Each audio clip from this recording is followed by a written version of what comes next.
Barnaby the Bear yawned a big, sleepy yawn. The mornings were definitely getting chillier, and the sun seemed to wake up a little later each day. He snuggled deeper into his cozy den, noticing the world outside his doorway was beginning to look different. The vibrant green leaves on the big maple tree, which had shaded him all summer, were no longer just green. Patches of brilliant red, fiery orange, and sunny yellow were appearing, like an artist was dabbing paint across the forest. "That's peculiar," Barnaby mumbled, trotting out into the crisp morning air. He looked up, and a gentle breeze rustled through the branches, sending a shower of colorful leaves dancing down around him like giant confetti.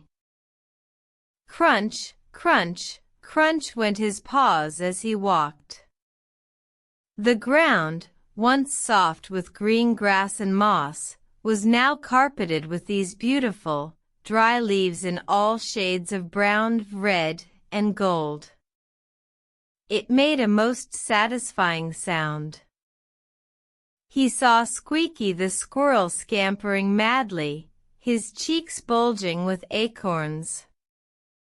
Fiona the finch was flitting about with bits of fluff, looking busier than usual. Even old Timothy the tortoise seemed to be moving with a little more purpose, digging himself into a particularly deep pile of fallen leaves. The air smelled different too, a mix of damp earth, decaying leaves, and a clean, cool crispness that tickled his nose.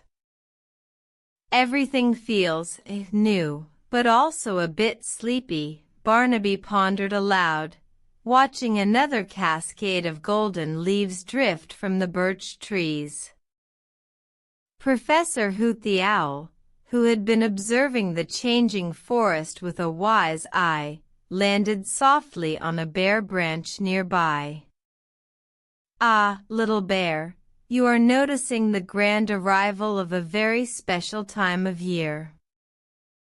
"Professor Hoot!" Barnaby exclaimed. "The leaves are all changing color and falling down. And Squeaky is gathering so much food, and the air is cold. What's happening?"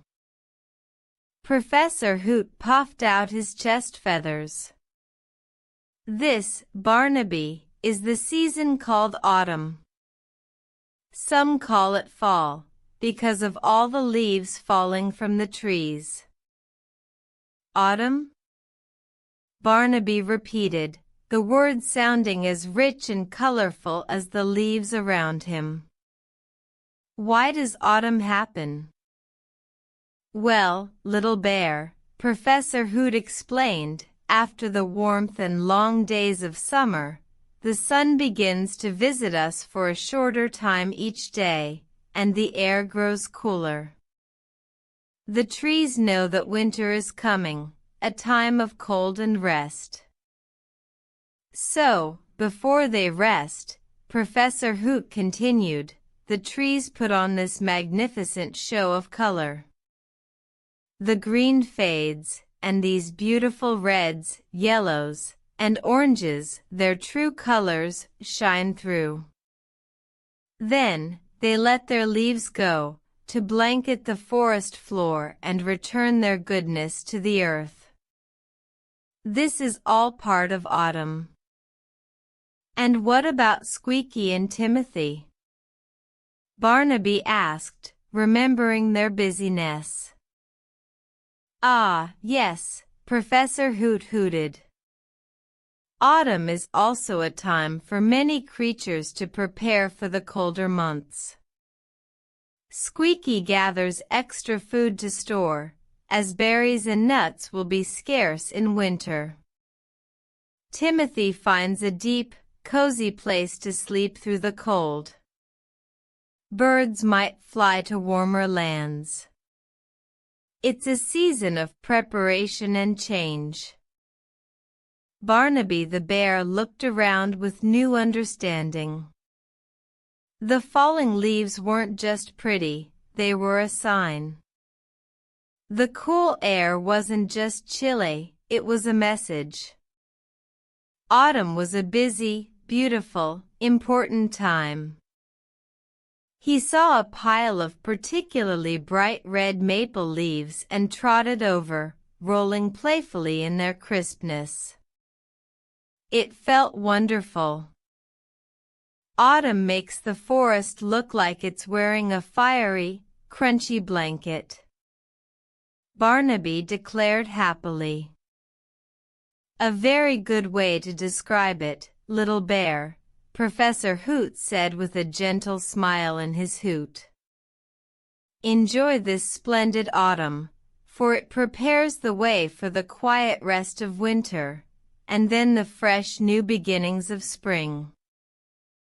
Barnaby the bear spent the rest of the day exploring the wonders of autumn, the rustling sounds, the rich smells, the vibrant colors, and the busy creatures. He decided that autumn, with its beautiful changes and important preparations, was a truly magical season.